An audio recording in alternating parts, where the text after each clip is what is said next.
Good Monday. I am so excited for this video. I woke up at like 5 o'clock in the morning because I wanted to film this thing, and oh, it's gonna be good. My favorite part about my job is when I can think of something like clever or unique way to get around a problem. I just enjoy the problem-solving aspect of it, and SEO is so much fun because you can see a tangible result from the things you do. So I think I've read like approximately 3 million blog posts over the last 10 years that are like, this one amazing SEO hack is gonna change everything for you. And then I try it and it just like, no, it doesn't do anything. With SEO, almost everything out there that's like a silver bullet trick that just immediately is going to change your website, Google has patched those holes. It used to be that they would be around all the time. In fact, just a few years ago, not that long ago, Pinterest was a much more rudimentary search engine. And so you could just literally pin a pin and then you would just title it photography basics, photography basics, photography basics, photography basics, photography basics, and bam, it would shoot to number one like immediately. And on Pinterest, and it used to be a decade ago that there were things like that you could do in Google that would work too. Those days are gone, my friends. Now what works is having better content. But that doesn't mean that there aren't some great, clever ways to jump up the search engine rankings. So in this video, 9 hilariously easy SEO hacks.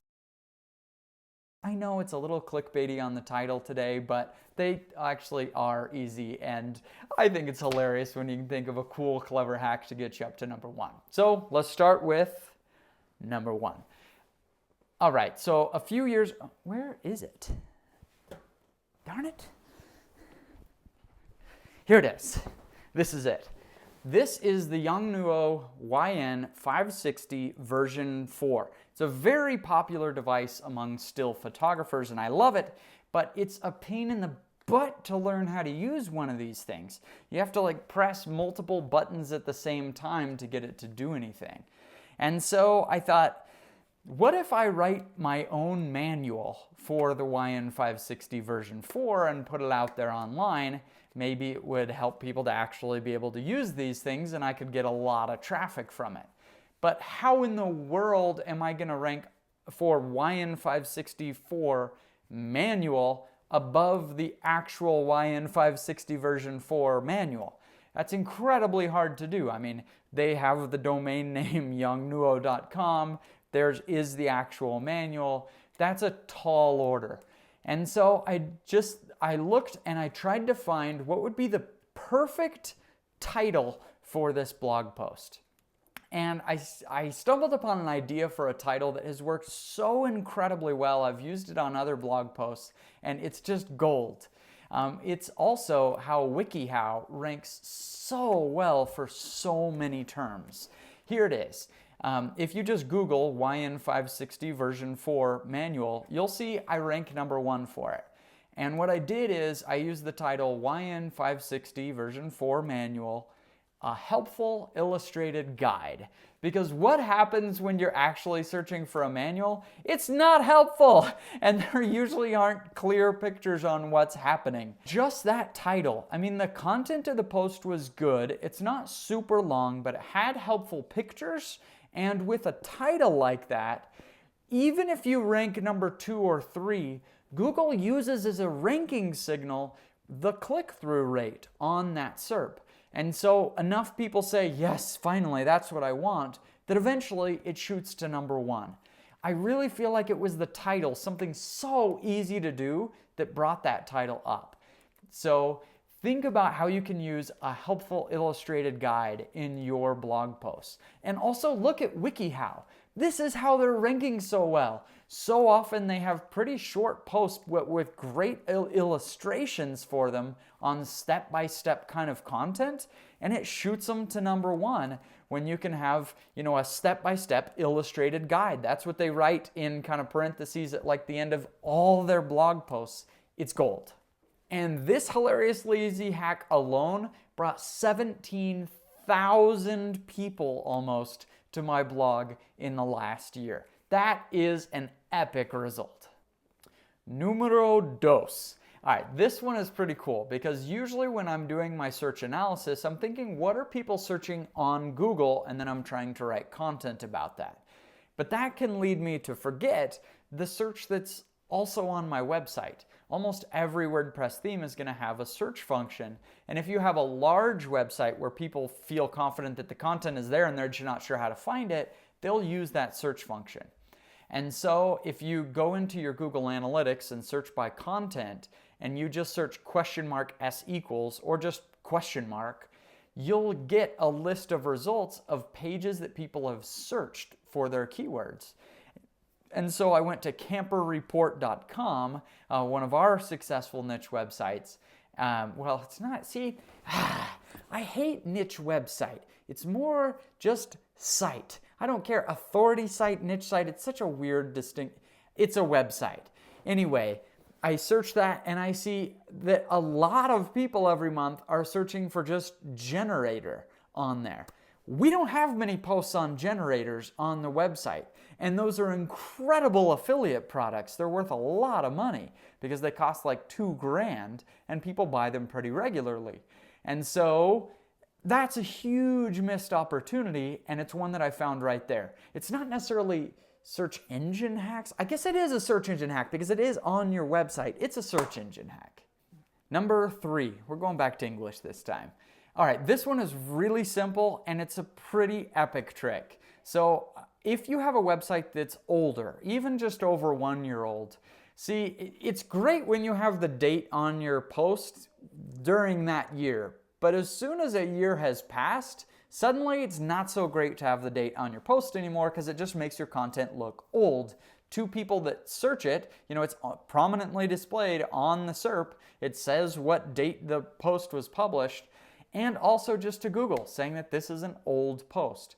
And so you may find that you're writing a bunch of content, and then as you're writing more content, your old content is falling off, and so you just kind of stay at a plateau for years. Here is one trick to quickly fix this problem, and that is a plugin by Ben Meredith. It's called WP Old Post Date Remover. Awesome name, so clever. Anyway, what it does is you set it to after 1 year or whatever date you set, it just stops displaying the date on this post. And then so when somebody comes 3 years from now, they won't see that this post is super outdated, and Google won't either. Now, one thing to make sure is that it's not only removing it from the visual on the post, but also if you have schema that's saying the date that the post was published, you can change that to the date that it was modified or updated, and then you're going to have the latest date possible on there, and it's going to always look like your content is fresh. It's a quick trick, but that's how I get posts on my site that are 5 years old. I just looked at one this morning that's still one of my top 10 posts that's 7 years old, and it's by doing that kind of thing that makes it work. All right, number 4. All right, so this one is another title trick, and it works so well to get the post to rank better. So some of the biggest keywords are so general that Google has really struggled for years to know what to serve up to the person. So somebody searches something really general like kittens, and Google doesn't know, well, are you searching about do you want to get a kitten? Do you just need a little warm fuzzy, it's been a bad day and you'd like to see a picture of a kitten? Are you wondering how much it costs to get a kitten? There's just not much information. Or getting out of debt. Somebody searches that. How long does it take to get out of debt? Tips for getting out of debt. There are a lot of different directions a search like that could do, but in almost every niche you could be in, some of the most broad keywords are also the biggest, and Google doesn't know what to do. So here's a tip to how to shoot to number 1 in those categories that may seem like they would be very competitive, but you can take advantage of them because of their vagueness. So we've done this on camperreport.com, and 5 of our top 15 articles use this exact title format, and I believe it's what gets them to rank. That brought in well over 100,000 page views a month from these articles. So it's what I call the buffet title. And you use this when you're in a vertical that has a very vague keyword that has been typed into Google. So if somebody searches something like installing a Nest thermostat on hard surfaces, you could add in the parentheses just several of the different things that they may want to search, like brick, stucco, hardwood. And then you can combine multiple different search phrases, can you install a Nest thermostat on brick? Can you install a Nest thermostat on stucco? Can you install a Nest thermostat on hardwood? And they can all rank. So it works great for a bunch of smaller keywords, and it also works great for these really vague keywords. Something like kittens, cost to get a new one, gorgeous pictures, and where to get your first kitten, or something like that. That's probably too long, but we're just putting a buffet of different things that they may want in there, and because it has kind of what everybody wants is in there, they're very likely to click on that, where all the other search results, take one aspect of it, the pictures or the cost, etc., and you can get up to number 1 past everybody. Now, how do you know what offerings to put in your buffet title? Well, it's so easy. You just actually Google it, and you look at that people also ask section there, the little knowledge base section there, or you just look at those top 3 results. Are they videos? Are they pictures? Do they have information on cost? See what's there, put it together in a buffet, and you can dominate everybody on those vague keywords or capturing a bunch of smaller keywords. I'm telling you, do not underestimate the power of this technique. It is working like crazy for us right now. So consider you just say the name, a colon, and then just several other little aspects of it. The buffet title, it's beautiful. Who put this on the list? See, I hate it when they do that. See, I've promised hilariously easy SEO hacks. And this is one, but is this a hack? I give myself a B- for this one, but here it is anyway. When you're writing a big post, sometimes I see people that have like a 8,000 word post, and usually I don't find that works well. Usually at that kind of length, I find it better to make it into a multi-part post, and there are a few reasons why. One, it is a ranking factor that people stick on the site and click through. So they come from the search engine page and they come to your website. If they click through to other pages, it's a signal they liked what they saw. And that's also a reason why we saw a few years ago that it worked where you'd have those slideshows where you'd have to click for each tip. Those were incredibly annoying. But they kind of worked on this ranking factor and helped them to rank a little bit better. But if you have, an 8,000 word post, let's break it up into 2 or 3 pages. It is going to help people click through. It's also going to make the page load way, way, way faster. Some of my most successful posts ever, such as on Improved Photography, just the photography basics, which has brought millions of people to my website over the years. By breaking it up into different pages, it really does help it load fast, and it helps that click-through rate. It helps you to rank fast. That wasn't a hack. It wasn't hilarious. It was easy.